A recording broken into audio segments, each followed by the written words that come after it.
Lecture में हम लोगों ने एनालिसिस पढ़े थे related to the law of demand and the reasons कि why there is a inverse relationship between the demand and the price. Okay, so next अभी हम लोग इस लेक्चर में हम लोग देखते हैं exceptions to the law of demand. So exceptions का मतलब होता है which are not included, right. So यहाँ पर है exceptions to the law of demand. देखो हम लोगों को जो भी थ्योरी बनानी होती है ना इकोनॉमिक्स के अंदर, उसमें कुछ ना कुछ हम लोगों को अज्यूम लेने पड़ते हैं, अजम्पशंस लेने पड़ते हैं, और कभी कभार ऐसे बहुत सी चीज़ें होती है जो एक्सेप्शंस में आ जाती है एक्चुअली, जो इंक्लूड नहीं होती है, जो लागू नहीं होती है पर्टिकुलर थ्योरी को. सो यहाँ पर भी लॉ ऑफ डिमांड में भी, क्योंकि हम लोगों ने अदर फैक्टर्स रिमेन्स कॉन्स्टेंट रखा था, और प्रैक्टिकल केसेस में आप यही देखते हो कि there are various factors that affect the demand, not only the price. Price सिर्फ अकेला फैक्टर नहीं है जो अफेक्ट करता है, लेकिन लॉ ऑफ डिमांड में सिर्फ और सिर्फ प्राइस एंड डिमांड का रिलेशनशिप ही बताया था. तो इस वजह से इस लॉ ऑफ डिमांड में भी कुछ एक्सेप्शंस है, कुछ ऐसी आइटम्स है, कुछ ऐसे गुड्स हैं जो इंक्लूड नहीं होते हैं, राइट. सो हम लोग यहाँ पे देखते हैं. So actually there are four यहाँ पे आपको दिए हुए हैं. दैट इज फर्स्ट वन आपको यहाँ पे दिया हुआ है, that is a prestigious goods. So सबसे पहले हम लोग इंट्रोडक्शन ले लेते हैं. Exceptions to the law of demand means when the price of a good fall, its demand contracts instead of expanding, and vice versa, and thus price change creates demand to change in the opposite direction, then that indicate in the law of demand. So some exceptions to the law of demand, मतलब law of demand जो बोलता है ना, उसके according ऐसे goods पे कुछ नहीं होता है कि भाई प्राइस इंक्रीज होता है तो डिमांड कम हो जाता है, लेकिन ऐसे काफ़ी गुड्स और सर्विसेज है जो पर्टिकुलर भाई रिडक्शन होने से भी डिमांड में कोई चेंजेस नहीं आते हैं. सो काफ़ी चीज़ें ऐसी भी यहाँ पर देखने को मिलेगी, यहाँ जिसका प्राइस कम ज़्यादा हो जाता है ऐसे गुड्स का, और से फॉर एग्जांपल उसकी डिमांड कम हो, ऐसा नहीं है यहाँ पर पर्टिकुलरली. सो सबसे पहला प्रेस्टिजियस गुड्स बताया है. क्या बताया है? सबसे first one prestigious goods. So prestigious goods में पर्टिकुलरली आता है आपका jewellery, heavy jewellery, diamonds, gold and all, car, vehicle, BMW, then Rolls Royce, then चार बंगड़ी, that is Audi and all. So ये सारी चीज़ें प्रेस्टिजियस गुड्स में आती है. एक सेकंड, प्रेस्टिजियस ऐसे लिखना पड़ेगा, prestigious car and all, jewellery, expensive cars, okay, mobile phones, Apple iPhone. So ये सब जो भी कमोडिटीज आते हैं इसके ऊपर लॉ ऑफ डिमांड लागू नहीं होता है. देखो प्रेस्टिजियस गुड्स ऐसे है ना, जिसको लेना है वो लेकर ही रहेगा, चाहे प्राइस इंक्रीज हो चाहे प्राइस डिक्रीज हो, ये रहता है लॉ ऑफ डिमांड के एक्चुअली एक्सेप्शंस में, कि इसके ऊपर लागू नहीं होता है. जिन लोगों को एप्पल आईफोन लेना है वो लेकर रहेगा, जिनको जैसे फॉर एग्जांपल अभी गोल्ड का इतना रेट चल रहा है, राइट, 50,000 तक पहुंच गया है गोल्ड का 10 ग्राम्स का रेट, लेकिन जो मैरिजेस हो रही है जिनकी, और जिनको लोन फॉर एग्जांपल जिसको गोल्ड वगैरह चाहिए है, तो वो गोल्ड ले रहा है, राइट. तो लॉ ऑफ डिमांड यहाँ पे कहाँ से आया कि भाई प्राइस इंक्रीज हो गई, demand for the gold decreases हो गया, ऐसा कुछ नहीं हुआ. प्रेस्टिजियस गुड्स पे अफेक्ट नहीं आता है लॉ ऑफ डिमांड का. सो क्या लिखा है? Certain goods which are price very high and are generally consume by very rich people. देखो क्योंकि सीधी सी बात है, जो प्रेस्टिजियस गुड्स है वो खरीदते भी काफ़ी रिच पीपल कैटेगरी वाले लोग ही खरीदते हैं, like expensive jewellery, expensive car. उन प्राइस इन कमोडिटीज़ का अगर बढ़ भी जाता है तो रिच पीपल को उस चीज़ से फ़र्क नहीं पड़ता है, उनको खरीदना है तो वो खरीद लेते हैं. So expensive jewelry, expensive cars, expensive mobile phones are exceptions to the law of demand. Such goods are used by rich as a status symbol. भाई आपका ये आईफोन, आजकल तो ठीक है चलो हायर मिडिल क्लास में भी आईफोन आ चुका है, लेकिन तो भी स्टेटस शो करता है, और रिच पीपल्स के हाथ में तो आपको यही सारी चीज़ें देखने को मिलती है. Symbols and hence even when there is a rise in their price, their demand expands. भले ये कमोडिटीज का प्राइस बढ़ भी जाए ना, यहाँ पे अगर प्राइस राइज भी हो जाए ये कमोडिटीज का, तो भी उसका सामने डिमांड क्या होगी? एक्सपांड सी होगी, इंक्रीज ही होगी. तो यहाँ पे लॉ ऑफ डिमांड कहाँ से आया, क्योंकि लॉ ऑफ डिमांड तो क्या बोलता है, प्राइस राइज तो डिमांड डिक्रीज, ऐसा तो हुआ नहीं यहाँ पे। सो इस वजह से ये जो गुड्स है वो कहाँ पे आ रहे हैं, exceptions to the law of the demand. Next आपको क्या बोला है यहाँ पे, हाँ, if there is a price falls, the rich may contract their demand thinking that a fall in a price means a good is losing the prestige. For example, किसी भी कुछ commodities ऐसे वाले goods का अगर प्राइस कम हो जाता है, ठीक है, तो वो लोग क्या कर देते हैं, अगर प्राइस लो हो गया तो वो लोग डिमांड ही कम कर देते हैं ऐसे गुड्स का। कॉन्ट्रैक्ट्स मीन्स कम हो जाना, क्योंकि ऐसा मानते हैं कि बस ना अभी तो सभी के पास ऐसा सब कुछ है और ये इतना वैल्यूएबल कोई चीज़ नहीं है, ये अपना प्रेस्टिजियस नहीं है, जो पहले एक्चुअली हुआ करता था। तो अगर किसी भी कॉमोडिटी इनमें से अगर प्राइस लो हो जाता है तो उनकी डिमांड भी कम हो जाती है, ऐसा। नेक्स्ट आ जाता है extremely low price goods. Second क्या आ रहा है, एक्सट्रीमली लो प्राइस्ड गुड्स। अभी इतने लो प्राइस गुड्स है ना, ये स्टेपलर की पिन्स, अभी स्टेपलर की पिन्स का प्राइस राइज हो जाएगा तो उसकी डिमांड कम हो जाएगी, ऐसा कुछ होगा? नॉट एट ऑल, सिंपल सी बात है। सो एक्सट्रीमली लो प्राइस में जैसे फॉर एग्जांपल स्टेपलर पिन्स में ले लूँ, ठीक है, बहुत सी छोटी चीज़ है जिसका अपने लाइफ में इतना कोई असर नहीं पड़ता है। So certain goods are extremely low price goods and hence their entire consumption expenditure on such goods forms a very small proportion of the consumption income. So for example pens, stapler pens, right? So even if their price rise, अगर इनकी price बढ़ भी जाती है तो भी उनकी demand कम होना ऐसा कुछ नहीं होता है particularly. A consumer demand for these goods may not contract and if their price falls the consumer, और अभी फॉर एग्जांपल इनकी स्टेपलर पेन की अगर प्राइस कम हो गई तो क्या ज़्यादा मैं खरीद कर रख दूँगी स्टेपलर पेन्स? ऐसा नहीं होता, this is very extremely low. और हम लोग अपने लाइफ में ये इनकम में से बहुत छोटा सा इधर प्रपोर्शन खर्चा करते हैं इन सब चीज़ों के ऊपर। सो नॉट इतना मैटर नहीं रखता है ये चीज़। So the consumer may not expand the demand as he or she may need not need more of such goods, क्योंकि मुझे नहीं चाहिए, मुझे जितनी रिक्वायरमेंट है स्टेपलर पेन्स की मैं उतनी खरीदूंगी ना। हाँ, उसका प्राइस हाई होने से प्राइस लो होने से डिमांड पर उसका कोई असर नहीं आ रहा है, ठीक है। So this is that is why actually this is exceptions to the law of demand. तीसरी चीज़ आ जाती है very very important, most IMP, that is गिवन गुड्स। थर्ड क्या आ जाती है, गिवन गुड्स। गिवन गुड्स, ये जो गिवन वर्ड है वो आया है एज पर रॉबर्ट गिफन के अकॉर्डिंग, क्योंकि ये गुड्स की जो स्टडी की है वो की है रॉबर्ट गिफन ने, इस वजह से ऐसे गुड्स का नाम दिया गया है गिफन गुड्स। मतलब जनरली जो रॉबर्ट गिफन ने जो बात किया था वो बात किया था इंफीरियर गुड्स की। अगर आपसे पूछे Giffen goods means inferior goods, low quality goods, ऐसा ही यहाँ पे बात कर रहे हैं।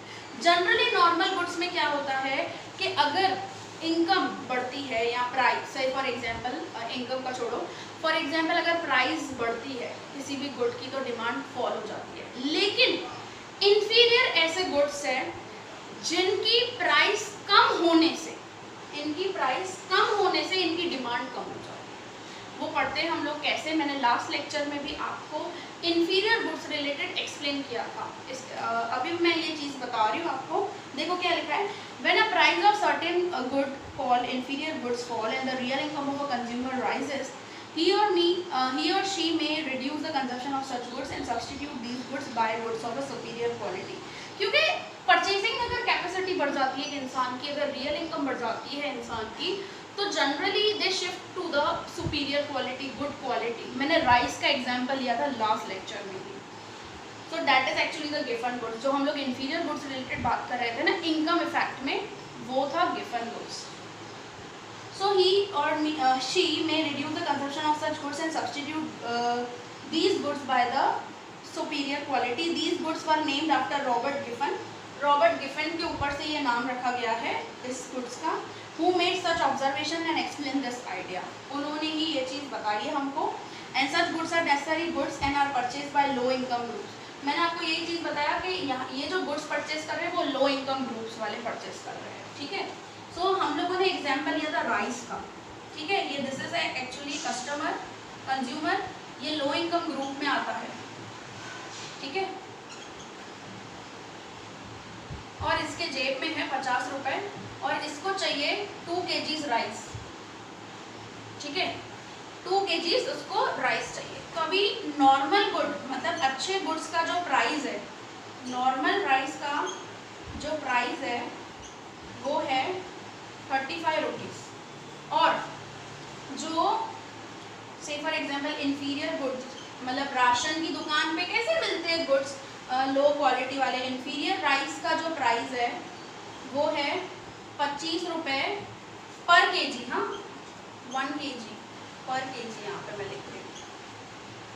अब आप मुझे बताओ ये जो 50 रुपये है, अब उसमें से वो क्या खरीदेगा, क्योंकि उसको 2 किलो चावल चाहिए अपने घर के लिए, तो सीधी सी बात है इंफीरियर गुड्स खरीदेगा, राइट। इतना क्लियर।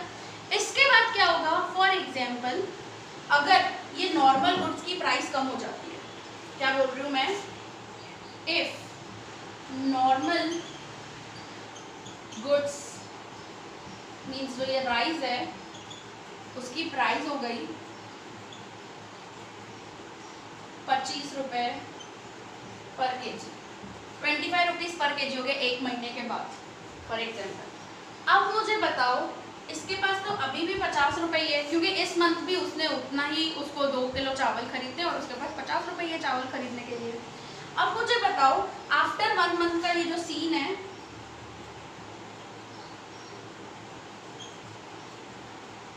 अब वो इंफीरियर खरीदेगा कि सुपीरियर अच्छी क्वालिटी के गुड्स का राइस खरीदेगा।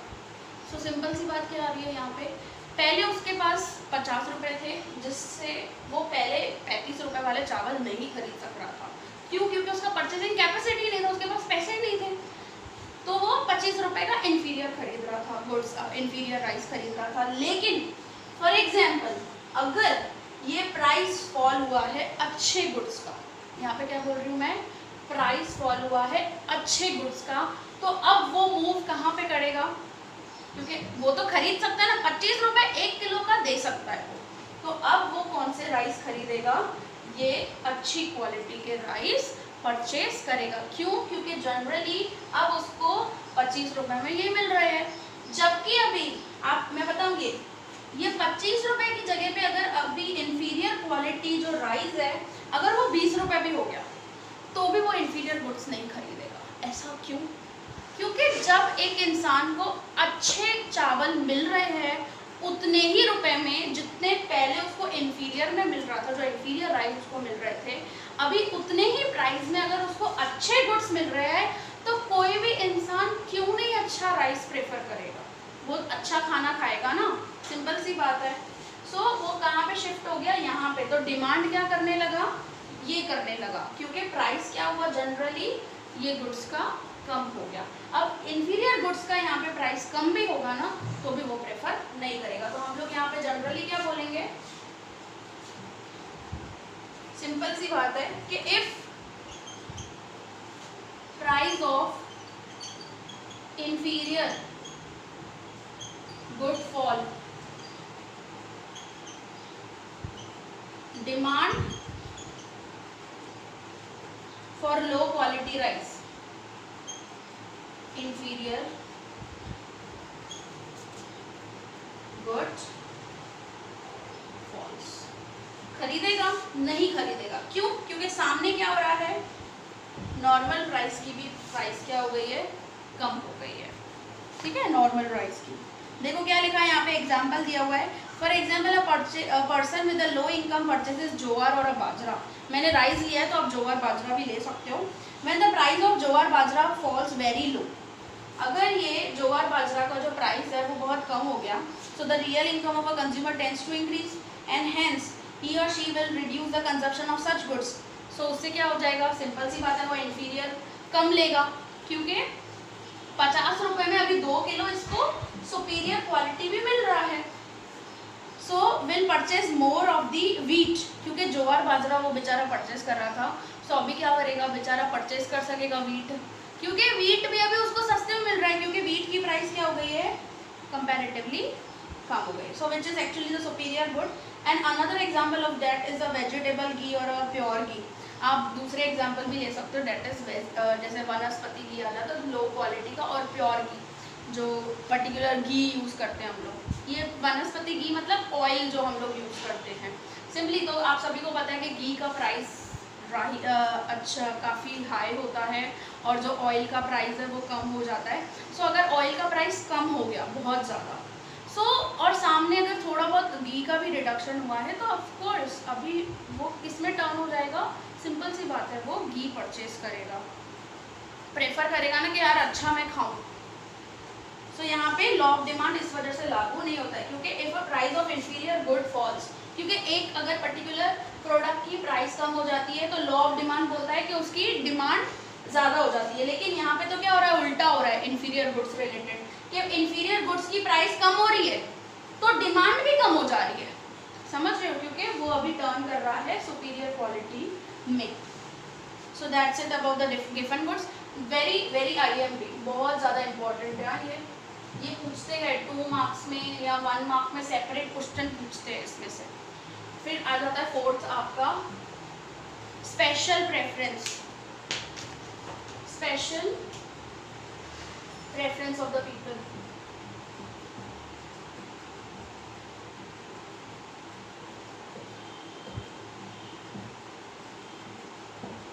Special preference of the people में यहाँ पे कुछ ऐसे लोग होते हैं जिनको है ना हर चीज़ स्पेशल ही चाहिए, भले उसका प्राइस राइज हो प्राइस लो. जैसे for example iPhone lovers. So iPhone lovers हमेशा वही, या फिर से फॉर एग्जांपल किसी को ब्रांड लवर्स होते हैं, ब्रांड का बहुत शौक होता है कि भाई कुछ भी हो कैसा भी हो मैं तो ब्रांड ही प्रेफर करूँगा. सो ऐसे कुछ भी कस्टमर्स होते हैं जिनके ऊपर ये लॉ ऑफ डिमांड और ऐसे गुड्स के ऊपर लॉ ऑफ डिमांड काम नहीं करता है. सो certain times people get very accustomed and used to certain goods. As a result, if there is some rise in price of such goods, वो brand goods का बढ़ भी जाएगा ना प्राइस, तो भी वो अपनी डिमांड को वैसा ही रखेंगे, उससे डिमांड पे कोई असर नहीं आएगा. So an individual demand may not decrease. So say for example a particular brand of toothpaste or a shoes. Nike का शूज़ चाहिए मतलब चाहिए, नाइकी का 4000 का शूज़ हो जाए 6000 का शूज़ हो जाए, लेकिन मैं नाइकी का शूज़ प्रेफर करूँगी मतलब करूँगी. समझे, तो प्राइस राइज होने से डिमांड यहाँ पे फॉल नहीं हो रही है उस चीज़ की. So that is why we treated as a special preferences of the people. Brand lovers हम लोग ले सकते हैं यहाँ पे, या फिर आईफोन, नया आईफोन आया मतलब लेना है सिंपल. सो ऐसे काफ़ी लोग होते हैं जो प्रेफरेबल होते हैं, जिसके ऊपर ये लॉ ऑफ डिमांड एक्चुअली लागू नहीं होता है, ये out of the law of demand है, इस वजह से यहाँ पे एक्सेप्शंस बोला गया है. ठीक है, सो ये 4 एक्सेप्शंस है law of demand. Next lecture में नया question. So that's it about this lecture. Thank you, have a nice day.